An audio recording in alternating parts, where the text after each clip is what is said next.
All right, it is now recording, so welcome everybody. So this is a poster that I see all the time, and I haven't had a chance to talk about it, so we're going to talk about it tonight. I see it everywhere when I'm driving. Doesn't matter what city I'm in. Doesn't matter whether I'm in the inner city or the outer city or the in-between city. I see this poster all the time. In this house, we believe Black Lives Matter. Women's rights are human rights. No human is illegal. Science is real. Love is love. And kindness is everything. So we're going to take some time and kind of work our way through this and ascertain whether this is something that is okay, quickly.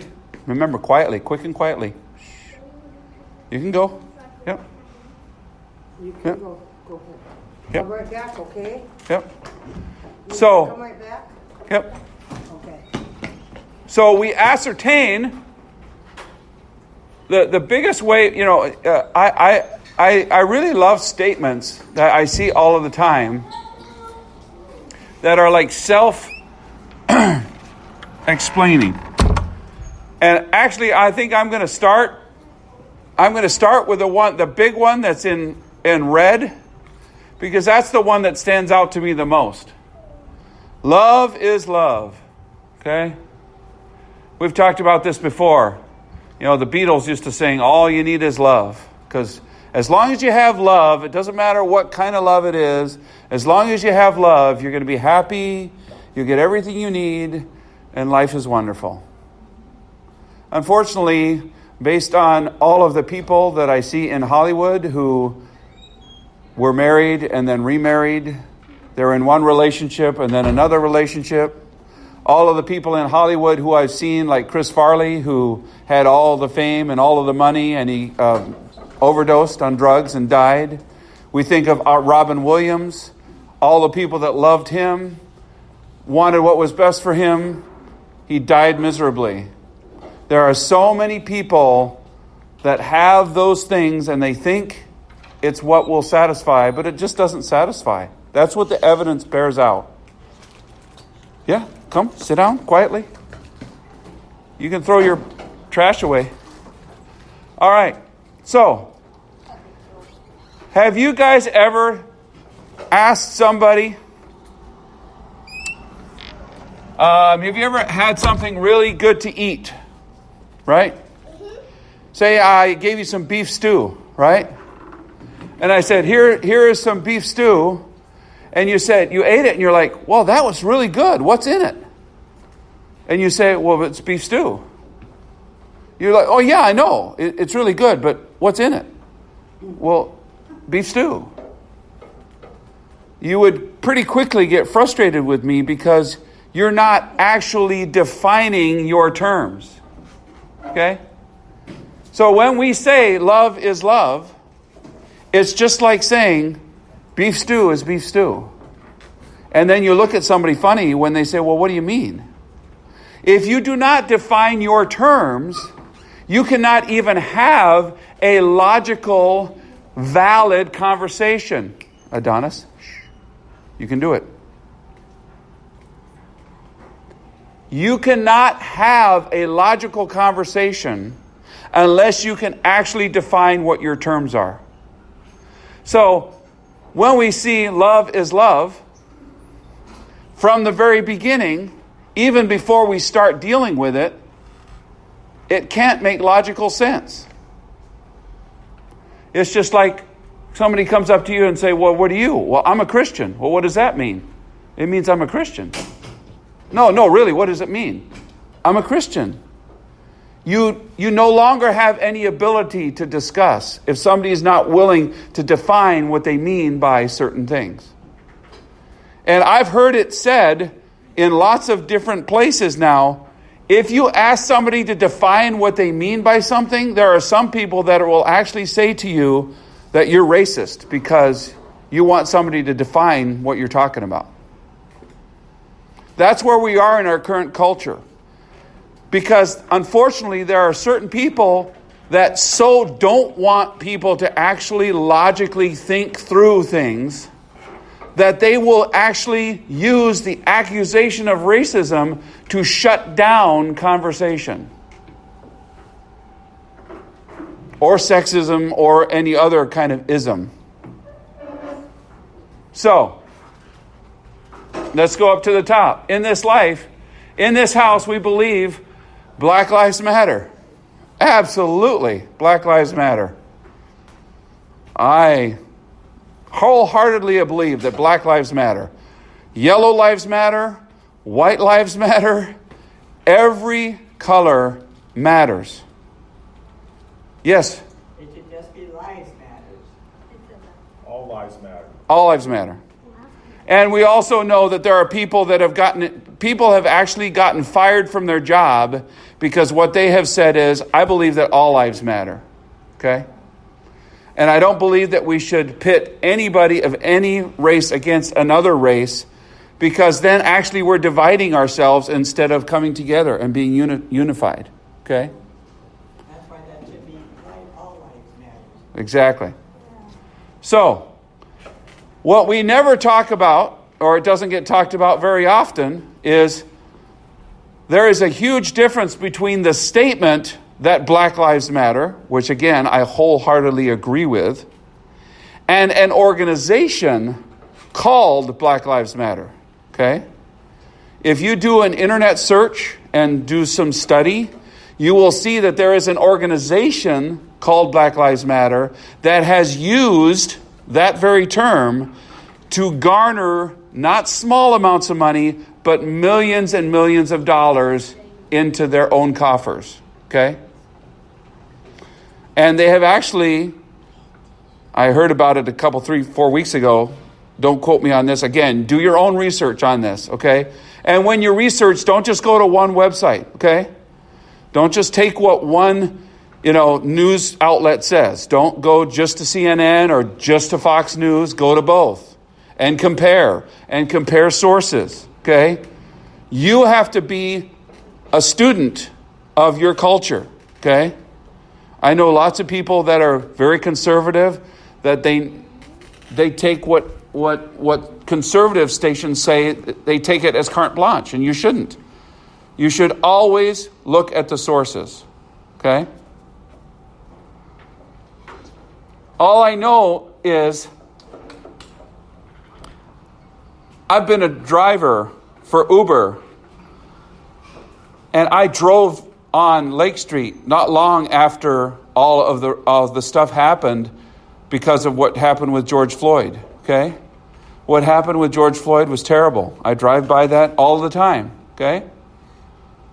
But I've always had a hard time understanding how destroying the neighborhood of the people that live in the same area where George Floyd lives and destroying the police station that is to protect the people that live in the area where George Floyd lived, I have a hard time understanding how that gets any justice for anybody.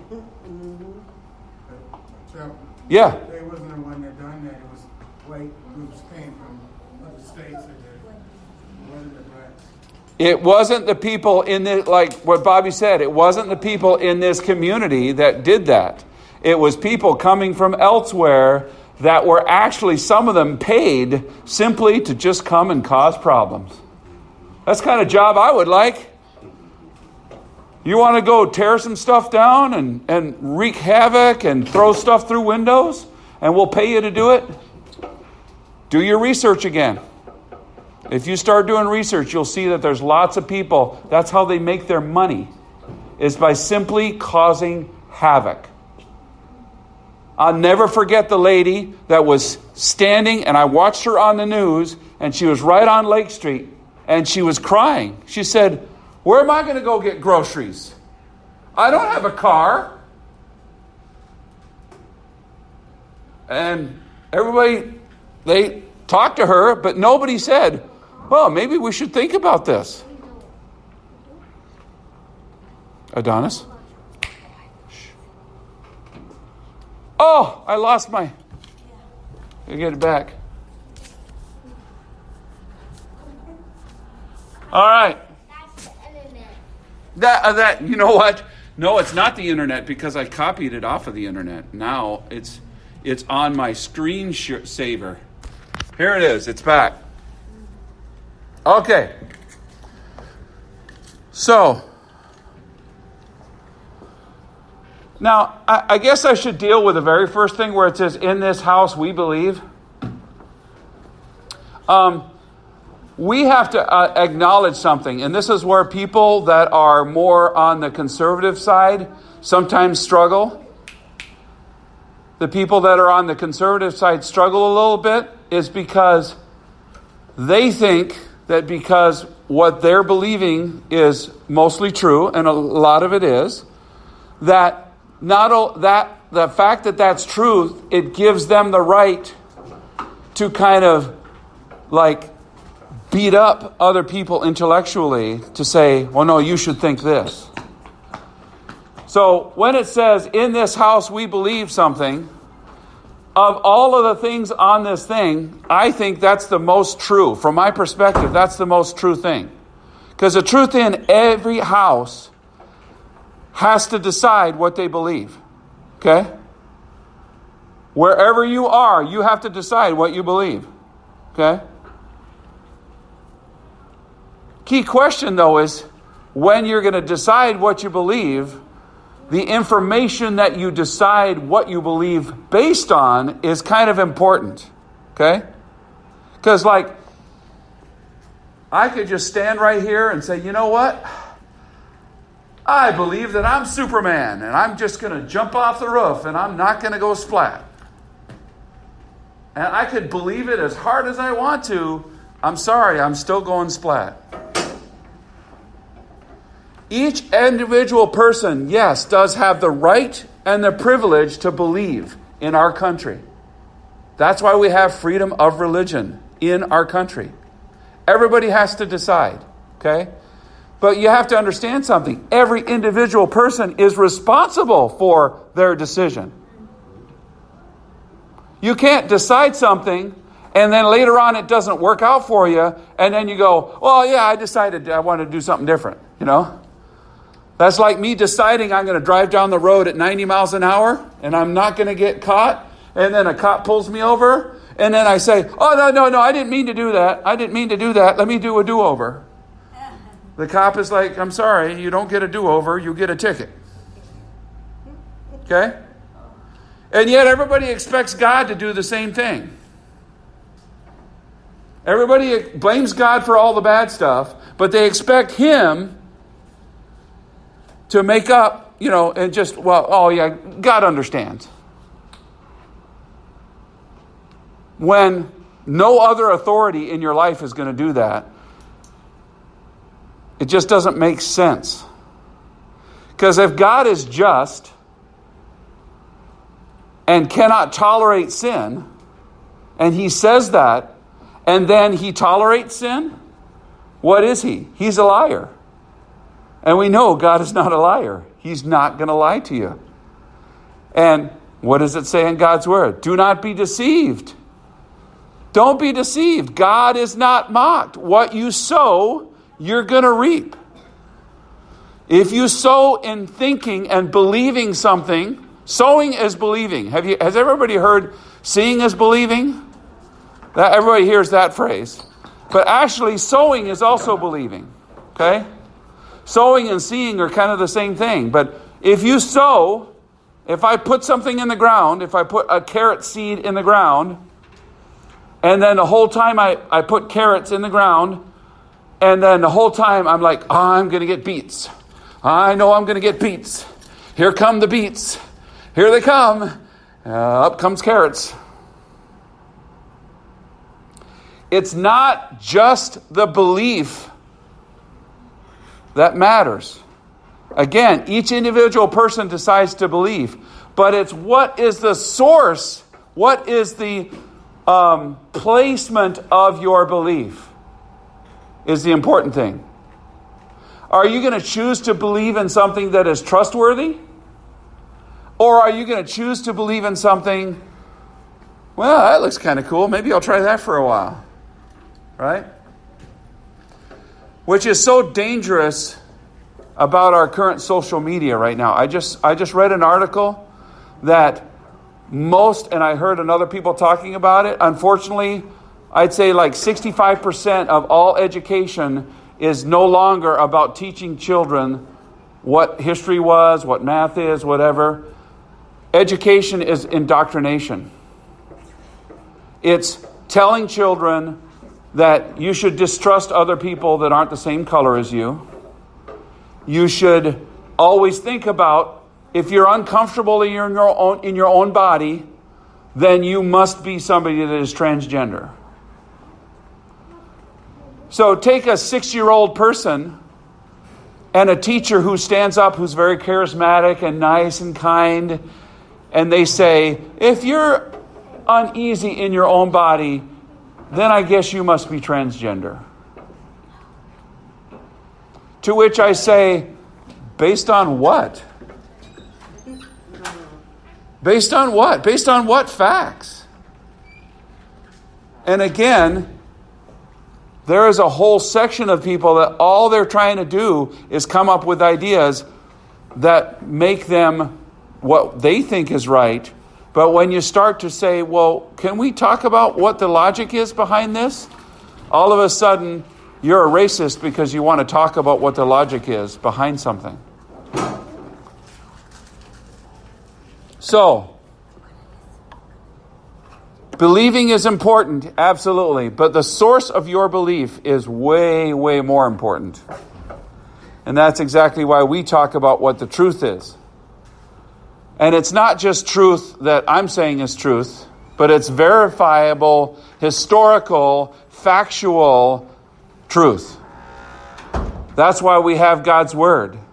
That's why we have all of the eyewitness accounts of the fact that Jesus Christ lived, died, and then was buried, and then rose again and ascended to the Father. All of that is not just something that I decided to believe because it feels like a good thing to believe. It's something that was eyewitnessed and written, and it's been circulated.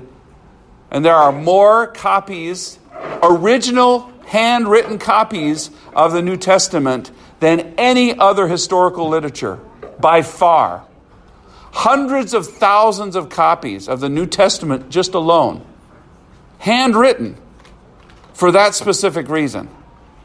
So when I say I believe the Bible and I believe what God says and I'm going to decide to place my trust in what He says, it's not just me coming up with something that sounds good to me. There's a lot of facts behind it. So anyway, we've talked about that Black Lives Matter, which they do, but the organization Black Lives Matter has not proven itself to be trustworthy. Women's rights are human rights. Absolutely. Women's rights are human rights. So are men's rights. So are children's rights. Again, it's kind of funny how people make a statement and they're trying to sound like they're like really noble, but actually they're being very close-minded. Because when you say we believe that women's rights are human rights, what they're actually saying is that if you believe other people other than just women also have human rights, then somehow you're a sexist. That's exactly what's being said when that statement is said. Does that also include abortion? Women's rights including abortion? Correct. It's and that is definitely tied to abortion. And I also saw another bumper sticker, or somebody wrote it on the back of their car, and they said, "My body, my choice." And then they said, "Abort the court." And I just thought about that for a second. Okay. So, it is true, each individual person needs to make choices with their body. Okay? That's very true. And this is where sometimes you got to be careful. But also, it's also true that each individual person has consequences for the choices that they make with their body. Okay? If I decide that with my body I want to pick up a gun and I want to shoot somebody in the face with it, that's my body, that's my choice. But there are big consequences for that. Okay? And I didn't necessarily want to get into the abortion comment, but I guess we'll talk about that very briefly. I believe that what we need to start to say is, part of it is, yes, people need to understand exactly when life begins and all of that. But more importantly, what we need to do is we need to say, it is true, each individual person needs to make a choice. But before they make the choice, we want them to make an informed choice. The thing popped up again. Oh, thank you. I will fix that. We want people to make an informed choice. To which I say, an informed choice means when you're deciding to do something, it'd be nice to have all of the story, right? And the saddest thing about abortion is the fact that if somebody walks into a Planned Parenthood organization, they're not going to be told the whole story. They're only going to be told, this is what's going to happen if you have an abortion. And I believe that what we should focus on, I'm glad that we have gotten back to getting the states involved. The states need to make their own mind up about this, and they need to vote on it. But I also believe that what we need to start to do is we need to start to push and promote that we are going to have everybody that is deciding what they're going to do hear both sides. And let the pro-life movement, let them have their very best video. And somebody looks at the video and they get all the information. And once they get all the information, the truth is, it is their choice what they do. But the Bible also says that if you cause somebody to stumble, it talks about children, but it actually means anybody, because we're all children, right, in God's eyes. It says if you cause one person to stumble, you'll get it's like you're going to get a millstone tied around your neck and you're thrown into the sea. So people that are lying to people, that are part of the lie, if you continually misrepresent and then people make a decision on the misrepresentation that you give them, you are held responsible for that. That's a scary place to be. So Romans 1 talks about people doing all kinds of evil, and not only do they do the evil, but they heartily approve of it. Those kind of people get an extra special judgment in hell, because not only are they causing themselves pain and problems, but they're also passing that same thing on to other people. That's a very dangerous place to be, and I hope you don't ever end up there. I don't want to be there. I don't want to be really quick. You know, the Bible talks about don't really quickly try to become a leader, because leaders receive a stricter judgment. Okay? And which blows my mind. We have these leaders, so many of our leaders in the media, they just love the press conferences. They love to stand up there and sound so, they say these things that sound so amazing and wow, look at that. And then you listen and you actually think about what they say and you're like, what are you thinking? Especially when they're just flat out lying. And you can tell that they're lying to you. Because if a leader is doing that, the stricter judgment comes to them. Because if you lie and 20 or 30 or 40 or 50 people believe your lie, and they start to decide how they live their life based on the lie that you said, what does the Bible say? Whatever you sow, you're going to reap. So if you do something like that and you lie, and then many people are affected by that lie, you are going to reap in hell forever and ever and ever a stricter judgment, even more strict judgment. And that's the part that blows me away. It's because hell is really bad. Even if you only sin one time and you go to hell, it's really, really bad. But the people that do the really, really bad stuff, they're in the worst part of the really, really, really, really bad place. That blows my mind. That again talks to how much God hates sin, number one, and how much God hates people that are unjust and lie. And number two, it also points to the fact that God is all-powerful and almighty, and he's able to, even in his judgment, He's able to make it so that people that are worse get worse judgment. But thankfully, if you have received the forgiveness of Jesus for your sin, you don't have to worry about that, my friends. I'm so thankful. But I don't want anybody that I know and care and love to go to that place. So we'll try to finish this up and then we'll close in prayer. No human is illegal. That's just, I'm sorry, that just blows my mind. It's like, yes, it's true. Can I tell you something? No, I still got 2 minutes. Adonis, got 2 more minutes. No human is illegal. Every other country, if you try to go to Canada, if you try to go to Germany, there's lots of humans that you can't just walk into Germany and just say, I decided I want to come to Germany. You can't do that. But for some reason here in America, we say, oh, no, anybody can come in. You're a criminal. You're bringing fentanyl in. Yeah, sure. Go ahead. Doesn't matter. Unbelievable. And then this one really blows me away. Science is real. It's like, yeah, science is real, but which science? See, the whole premise of science is that you have different people who come up with different methods and different ideas and different theories. And then in the scientific method, you test and you say, oh, well, you say this is what works scientifically. And then you debate and you talk about things, right? But when they say science is real, what they're trying to basically say is, oh, no, our science, what we believe science is, that's real. So if you disagree with what we think science is, well, then you're not real. Even though they're not willing to give any reasons why that's the truth. And if you put forth a statement and you're not willing to back it up with any documentation, really you're not a thinker, you're actually just a bully. And that's what's going on right now in our culture. We have a lot of intellectual bullies that are basically saying, oh, if you disagree with me, oh, you don't believe in real science then. So I'm. And I've run into that in the medical field. I've run into it in a lot of different places. All right. We are going to close in